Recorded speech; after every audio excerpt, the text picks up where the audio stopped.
Anda kembali menyaksikan Nusantara Economic Updates bersama saya Lenggracia dalam segmen Business Bites.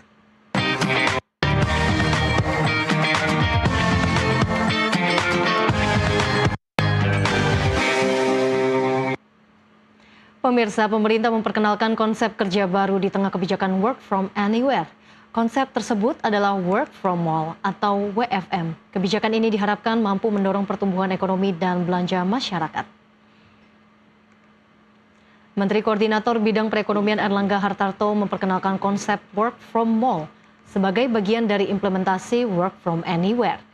Konsep ini didorong agar sejalan dengan momentum libur sekolah serta program belanja nasional. Erlangga menyebut pemanfaatan pusat perbelanjaan sebagai ruang kerja alternatif diharapkan mampu meningkatkan pergerakan ekonomi keluarga. Menurutnya, hampir semua mal saat ini ramai dan menjadi titik strategis untuk mendorong konsumsi masyarakat. Melalui program ini, pemerintah juga mendorong penguatan ekonomi digital dan gig ekonomi. Di akhir tahun dalam acara belanja di Indonesia saja. Jadi kegiatan belanja di Indonesia saja ini merupakan kegiatan yang diselenggarakan oleh Hipindo di seluruh mal dengan target 30 triliun diturunin. 30 triliun target sampai dengan akhir 4 Januari.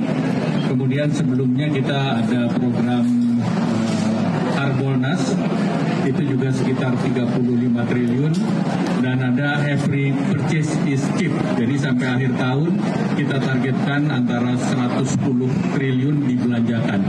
Dan kalau kita lihat tadi seluruh penjualan di setiap toko ada diskonnya sampai dengan 50%. Bahkan ada yang tambah 25% lagi plus cashback lagi 10%. Jadi itulah yang didorong agar terjadi pertumbuhan ekonomi maupun belanja masyarakat bisa meningkat, dan menjelang acara ini hampir di semua mal itu ramai, dan mudah-mudahan acara ini bisa berjalan dengan lancar, dan mudah-mudahan ini juga akan mendorong kegiatan ekonomi. Konsep work from mall yang didorong pemerintah dinilai sebagai upaya menjaga aktivitas ekonomi di momen libur panjang. Namun seberapa efektif kebijakan ini menahan perputaran belanja agar tidak keluar kota, serta dampak nyatanya bagi pengelola mall dan tenan. Untuk membahasnya kita akan berdialog bersama dengan Alfonsus Wijaya, Ketua Umum Asosiasi Pengusaha Pusat Belanja Indonesia, APBI. Pak Alfonsus, selamat siang. Selamat siang. Terima kasih sudah bergabung bersama kami di Nusantara Economic Updates. Pak Alfonsus, ini kita lihat ya, pemerintah kan tengah mengkaji konsep work from mall untuk memanfaatkan momentum libur akhir tahun. Menurut Anda seberapa efektif ini dapat menggerakkan ekonomi di akhir tahun ini? Iya, saya kira ini salah satu program pemerintah. Pemerintah kan mengeluarkan beberapa program. Yang pertama tentunya untuk mempertinggi tingkat mobilitas masyarakat pada liburan Natal dan Tahun Baru dengan cara memberikan berbagai stimulus ya, yaitu diskon tiket kereta api, diskon tiket pesawat, diskon tol dan sebagainya. Itu adalah dimaksudkan untuk mendorong, memaksimalkan konsumsi masyarakat di penghujung tahun Q4 2025 ini. Kemudian satu lagi adalah WFM ya, Work from Mall ini begitu. Ini adalah salah satu program saya kira pemerintah untuk memaksimalkan konsumsi masyarakat untuk memastikan bahwa pertumbuhan ekonomi bisa tercapai sesuai target lah begitu kan 5,2% begitu. Jadi saya kira ini adalah salah satu program tersebut. Seberapa efektif ya saya kira pada saat ini kita harus berusaha memaksimalkan semua cara begitu ya, bahwa itu efektifnya seberapa besar saya kira itu menjadi masalah kedua begitu. Tapi yang pasti kita harus dorong terus supaya pertumbuhan ekonomi bisa tercapai begitu. Nah, Q4 saya kira sebetulnya tidak ada masalah saya kira ya, ini pasti akan hasilnya kinerjanya akan baik begitu ya. Tetapi memang kami memperkirakan bahwa secara keseluruhan overall meskipun Q4 ini kita maksimalkan, secara rata-rata pertumbuhan di 2025 saya kira tetap tidak akan tercapai target, khususnya di industri retail begitu. Kenapa? Karena pada saat puncak penjualan retail di Indonesia itu Ramadan dan Idul Fitri yang lalu itu tidak tercapai, tidak maksimal lah begitu ya. Sehingga karena puncaknya tidak tercapai, makanya ini mempengaruhi secara keseluruhan kinerja di 2025 begitu. Jadi oleh karenanya berbagai program dilakukan di Q4 2025 karena ini adalah momentum terakhir untuk bisa mencapai penjualan retail begitu. Apa pelajaran yang bisa diambil di momen Lebaran di antara Q2 dan kemudian Q3 itu yang bisa direfleksikan untuk di kuartal keempat tahun 2025 ini agar memang bisa lebih maksimal lagi, Pak Alfonsus? Iya, seperti kita pahami bahwa di Indonesia itu kan setelah Idul Fitri itu pasti low season. Yeah. Itu memang trennya seperti itu. Karakteristik penjualan retail di Indonesia seperti itu. Tahun ini memang low seasonnya agak panjang, karena Q2, Q3 itu cukup panjang begitu. Nah sehingga akhirnya itu mempengaruhi kinerja secara keseluruhan begitu. Nah jadi Q4 inilah yang harus dimaksimalkan. Oleh karenanya kan pemerintah juga menginisiasi berbagai program, contohnya Indonesia Great Sale begitu. Ini adalah yang baru diselenggarakan tahun ini, diinisiasi oleh Kementerian Koordinator Bidang Perekonomian, bekerja sama dengan didukung oleh Kementerian Perdagangan dan juga Kementerian Pariwisata. Kenapa Kementerian Pariwisata? Karena Natal dan Tahun Baru ini identik dengan liburan wisata begitu. Jadi Kementerian Pariwisata berkepentingan untuk memastikan bahwa wisata betul-betul bisa meningkat sehingga penjualan retail melalui shopping tourism, wisata belanja itu juga bisa meningkat. Jadi saya kira seluruh potensi dikerahkan di Q4 2025 ini. Karena tadi ingin memastikan bahwa betul-betul bisa maksimal begitu. Ya, penjualan retail di Q4 2025. Tapi yang menarik kalau kita lihat dari konsep work from anywhere, work from mall ini, apakah memang terlihat bahwa adanya tingkat transaksi yang lebih tinggi karena memang trafficnya juga lebih ramai dan kemudian durasi stay di mall ini juga lebih lama bagi pengunjung? Saya kira akan berdampak, tetapi tentu dampaknya tidak akan signifikan terhadap seluruh total penjualan retail ataupun kinerja performance di Q4 2025. Saya kira dampaknya ada, tetapi saya kira tidak akan terlalu signifikan begitu. Yang pasti signifikan adalah liburan kan, itu pasti. Jadi makanya saya kira yang harus didorong justru yang liburan ini begitu ya. Karena kalau yang WFM ini kan kembali lagi ini tidak semua perusahaan juga bisa memberlakukan work from mall gitu kan. Jadi saya kira inilah yang harus kita dorong itu adalah justru yang wisata begitu ya, yang liburan begitu. Seperti pemerintah memberikan diskon-diskon dan sebagainya. Saya kira itu jauh lebih efektif begitu daripada yang WFM ini begitu. Berarti lebih efektif program diskon ya, seperti program Bina Sale ini, Pak Alfonsus begitu dibandingkan. Saya kira demikian. Karena kenapa? Karena Natal dan Tahun Baru ini kan masyarakat banyak yang berbelanja untuk kebutuhan Natal, akhir tahun maupun awal tahun begitu. Jadi kan pusat perbelanjaan membuat dua program strategi. Satu adalah dengan membuat berbagai macam kegiatan, event, aktivitas begitu dengan mengundang banyak artis lokal maupun ada beberapa yang dari mancanegara juga begitu. Kemudian juga ya dekorasi yang luar biasa. Saya kira tahun ini banyak mal-mal, pusat perbelanjaan yang menyelenggarakan ataupun membuat dekorasi yang luar biasa indah-indah. Ini kan membuat masyarakat tertarik datang ke pusat perbelanjaan begitu. Sehingga mereka bisa berbelanja bersama keluarga dalam suasana yang meriah begitu, suasana yang gembira sambil menikmati dekorasi yang indah, musik-musik dan sebagainya. Ini adalah strategi yang dibuat oleh pusat perbelanjaan. Kemudian ditambah lagi dengan program-program promo belanja seperti diskon dan sebagainya. Inilah yang mendorong transaksi penjualan begitu. WFM tentunya akan membantu gitu ya, tetapi saya kira tidak akan terlalu signifikan dibandingkan dengan program yang tadi yang saya sudah sampaikan begitu. Jadi work from mall ini tidak begitu signifikan dampaknya, tapi kalau dilihat work from anywhere, konsep work from anywhere ini mungkin akan lebih berpengaruh positif, berpengaruh lebih besar ke sektor pariwisata begitu ya, Pak Alfonsus? Saya kira demikian, ya, sektor pariwisata juga tentunya akan terdampak, tetapi kembali lagi sebetulnya kalau untuk WFM paling cocok di mall sebetulnya. Iya. Jadi kalau kita lihat, kita perhatikan mungkin prospeknya untuk sektor ataupun tenan-tenan di industrinya mungkin secara garis besar akan lebih berpengaruh di sisi mana untuk konsep work from mall ini? Apakah itu F&B, retail, atau seperti apa? Tentunya F&B, F&B. ya kan, kafe, coffee shop, food court, begitu ya, restoran-restoran, mereka justru yang akan saya kira mendapat dampak yang lebih daripada yang kategori lain begitu ya, saya kira demikian. Oke. Ya. Kalau tadi sudah menerapkan seperti konsep-konsep seperti work from anywhere, work from mall, kemudian ada juga program Mina Sale, program diskon. Lagi-lagi kalau kita lihat apakah memang ini artinya masih dibutuhkan stimulus dan insentif dan program lainnya untuk bisa mendongkrak daya beli di akhir tahun, Pak Alfonsus? Memang permasalahan utama yang dihadapi oleh sektor retail itu adalah kan daya beli masyarakat begitu. Iya. Tetapi saya kira kalau di Q4 ini harusnya tidak ada terlalu masalah lah begitu ya, karena ini kan memang peak season kedua setelah Ramadan dan Idul Fitri.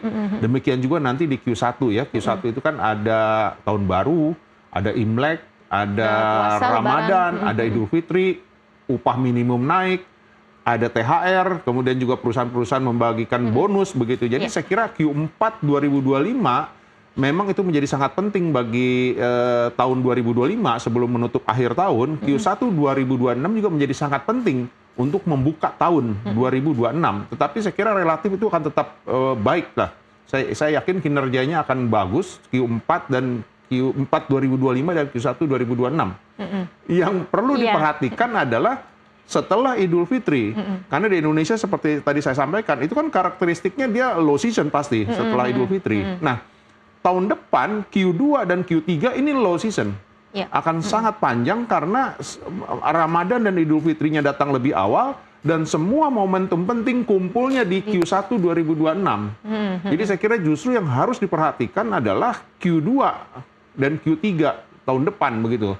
Ini yang harus diantisipasi.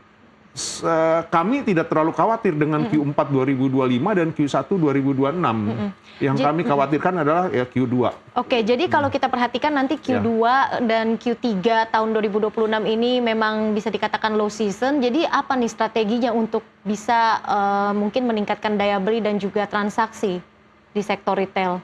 Seperti yang tadi saya sampaikan, masalah utama yang dihadapi industri retail saat ini di Indonesia itu adalah masih masalah daya beli, khususnya kelas menengah bawah.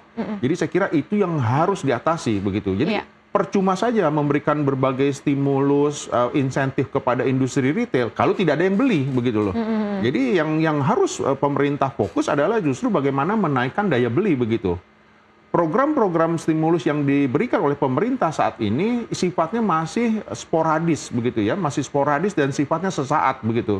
Jadi saya kira itu yang masih belum terlihat efek penyelesaian masalah daya beli secara permanen begitu. Jadi sekarang sifatnya hanya sesaat sporadis seperti sekarang misalkan Natal dan Tahun Baru memberikan diskon tiket pesawat dan sebagainya begitu ya. Tetapi itu bukan solusi jangka panjang, bukan solusi yang menyeluruh begitu. Jadi saya kira yang harus dilakukan adalah sekarang kan kebetulan masih lama ini waktunya ya, masih ada menjelang Q2, masih banyak waktu dari pemerintah untuk bisa membuat program-program stimulus yang sifatnya jangan yang sporadis begitu. Jangan yang seasonal begitu ya? Iya, betul. Jadi saya kira itu yang harus dilakukan oleh pemerintah begitu. Tapi kalau kita flashback untuk sepanjang tahun ini, apakah memang konsumsi dan daya beli ini memang benar-benar menurun, Pak Alfonsus, atau memang ada perubahan shifting dari gaya belanja masyarakat yang lebih memang beralih ke e-commerce? Bertumbuh masih bertumbuh, ya kira, tapi pertumbuhannya memang tidak signifikan. Jadi kami memperkirakan pertumbuhan nanti di 2025 sampai dengan akhir tahun itu kurang dari 5% lah di industri retail ini. Tetap tumbuh dibandingkan dengan tahun lalu, tetapi memang tidak signifikan begitu. E-commerce saya kira tidak terlalu berpengaruh kepada industri retail offline begitu ya. Jadi kembali lagi yang justru berpengaruh adalah masalah daya beli tadi, daya beli masyarakat kelas menengah bawah. Karena mereka memiliki uang yang dipegang semakin sedikit. Mereka tetap datang ke pusat perbelanjaan, tetapi terjadi perubahan pola belanjanya. Mereka cenderung membeli barang-barang ataupun produk yang harga satuannya yang unit price-nya itu murah, yang unit price-nya kecil begitu.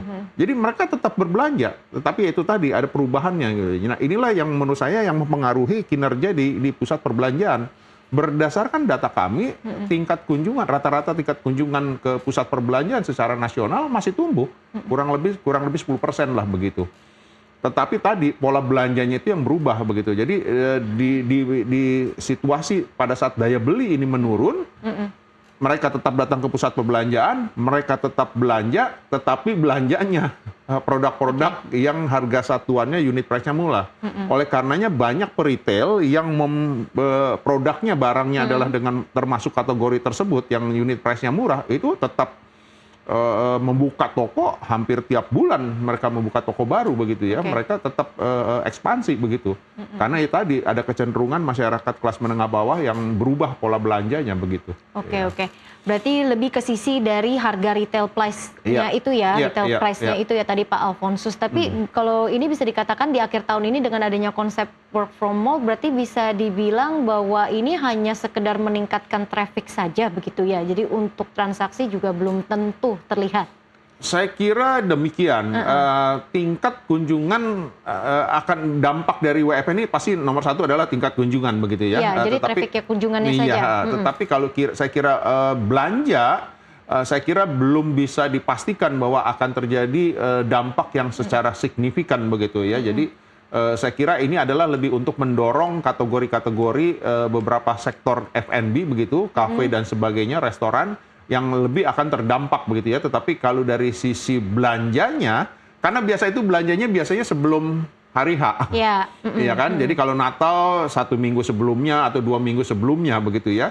Jadi belanja adalah karena pola masyarakat di Indonesia memang begitu pola belanjanya sebelum Natal ataupun sebelum hari H, hari raya keagamaan, biasanya itu yang diburu adalah yang non F&B, non makanan dan minuman. Nah nanti setelah pada saat liburannya itu yang diburu adalah makanan, minuman, dan hiburan begitu. Pola itulah yang terjadi. Jadi kalau sekarang WFM-nya didorong pada saat Natal, liburan Natal dan Tahun Baru, saya kira dampak terhadap non-makanan dan minumannya saya kira tidak akan terlalu signifikan begitu. Pak Alfonsus, mungkin secara angka proyeksinya sudah adakah untuk di akhir tahun ini dengan berbagai program tadi seperti Binasel, kemudian juga ada konsep work from mall, ini untuk mungkin sektor retail, sektor mall di Jakarta? Kalau dari program Indonesia Great Sale sendiri, Indonesia Great Sale 2025, itu yang berlangsung dari 18 Desember sampai dengan 4 Januari nanti, ada target sekitar 30 triliun tadi begitu. Ya, jadi saya kira itu hanya dari program Indonesia Great Sale. Tetapi kan sebetulnya masing-masing pusat perbelanjaan itu punya program masing-masing. Karena setiap menjelang Natal dan Tahun Baru pasti mereka sudah mempersiapkan berbagai program. Jadi Indonesia Great Sale itu sebetulnya hanya payung saja. Payung besar dari seluruh program-program yang ada begitu. Karena masing-masing pusat perbelanjaan di setiap wilayah itu mereka punya program sendiri. Contoh, ada Bali Great Sale, ya kan, ada Surabaya Great Sale dan sebagainya begitu. Tapi kalau mungkin secara growth untuk akhir tahun ini target yang dibidik oleh pusat perbelanjaan itu kira-kira di berapa persen, Pak Alfonsus? Natal dan Tahun Baru itu berkontribusi kurang lebih 10 sampai dengan 15% dari seluruh total penjualan retail secara tahunan begitu. Tahun ini kami menargetkan paling tidak bisa mencapai 10% begitu ya, agar bisa menutup 100% tidak bisa, kekurangan daripada Ramadan dan Idul Fitri yang sudah lalu begitu. Tetapi paling tidak bisa mengurangi gap-nya begitu ya. Jadi kami menargetkan kurang lebih bisa sampai dengan 10% lah begitu. Oke. Terakhir mungkin singkat saja Pak Alfonsus, seberapa optimis Anda melihat untuk prospek daya beli di tahun 2026? Kami tetap optimis. Kenapa? Karena kita sudah banyak melalui masalah di 2025. Ini harusnya menjadi satu pembelajaran begitu. Banyak juga program-program pemerintah yang sudah disempurnakan lah begitu. Contohnya MBG begitu kan. Seharusnya sudah bisa lebih baik lagi. Karena kalau MBG ini berhasil, ini terus akan sangat menggerakkan usaha masyarakat gitu, usaha rakyat begitu, bisa mendorong meningkatkan daya beli. Jadi saya kira banyak program-program yang sudah disempurnakan oleh pemerintah begitu, seharusnya di 2026 bisa berjalan lagi begitu. Baik, terima kasih Pak Alfonsus Wijaya selaku Ketua Umum Asosiasi Pengusaha Pusat Belanja Indonesia telah berdiskusi bersama kami pada siang ini. Sukses dan sehat selalu untuk Pak Alfonsus. Dan pemirsa, dialog tadi juga sekaligus menjadi penutup perjumpaan kita hari ini. Ekonomi bukan sekedar angka, tapi nafas kehidupan kita semua. Dari pasar tradisional hingga industri digital, dari rakyat kecil hingga kebijakan besar, semua saling terhubung. Saya Lenggracia pamit undur diri, sampai jumpa. Pak Alfonsus.